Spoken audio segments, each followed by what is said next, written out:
Hi guys, and welcome to another Fool of the Week. This week's Fool is a guy called Chase Blount, who is a young guy, and I don't like the idea of beating up on somebody so young, but he's the deputy chair of one conservative organisation, and he's also the chair of another called the Liberty Tories, which is a libertarian movement within the Conservative Party.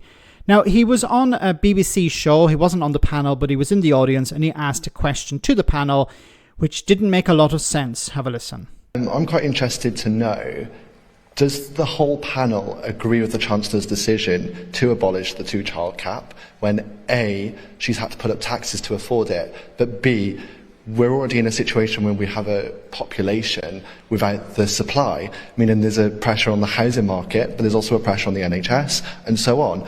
And if they do agree that the Chancellor was right, why is it fair that those without children have to pay for those who can't afford their own children? Thank you very Okay, so a few things to mention here. So first of all, this idea that the Chancellor is raising taxes to cover the cost of the two-child benefit cap removal. Okay, that's one issue, and he's correct. It seems the Chancellor is doing that.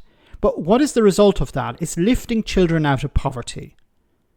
He mentioned, which doesn't make a lot of sense to me, well, the population is growing and is putting pressure on housing and it's putting pressure on the NHS.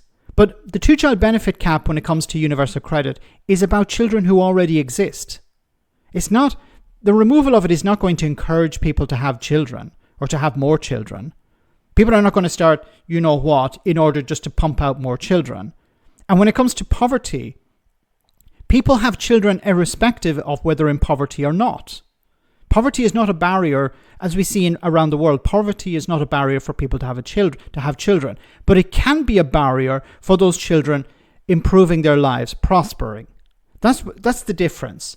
It doesn't stop people from having children, but it can stop children from progressing in their lives, improving their situation, moving up the social ladder.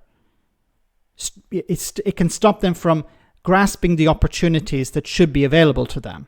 So that's why it's important to remove poverty. You know, you would imagine somebody who is the chair of a libertarian organization would love the idea, along with the conservatives, they love the idea of getting people out of poverty because then it creates more consumers. You know, if people have more money, they spend it on more stuff. That's the foundation of capitalism, is it not? But this idea that you increase the population, no, it's nothing about the population. We're talking about providing support for the poorest people in society who already exist.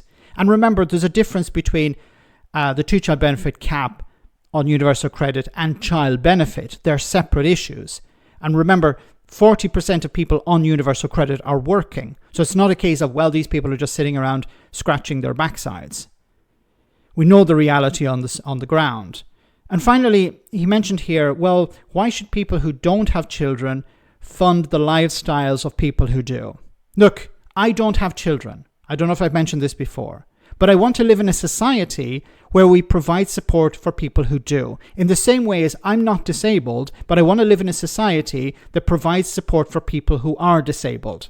It's called living in a society. It's called living together in a peaceful world, in a world where we look out for each other. I think that's a positive thing. It's the opposite thinking of the libertarians. It's all, you know, I'm out just for myself. But when you don't have a social safety net or you don't have some sort of support from the state, any of us could have an accident tomorrow. We could be driving our car, get distracted and end up in hospital and end up disabled. Or it could be not our fault. We're crossing the street, somebody isn't watching the road, they're not focusing on their driving and they hit us. And we end up in hospital and we end up disabled or in a very serious situation. That could happen to any of us. Wouldn't we want to have a social safety net? How many people have lost their jobs? They've had kids, but they lost their jobs and now they're in a situation where they're struggling to get by. You know, their company downsized, the company closed, they had an accident at work, they're not able to get back into the workplace.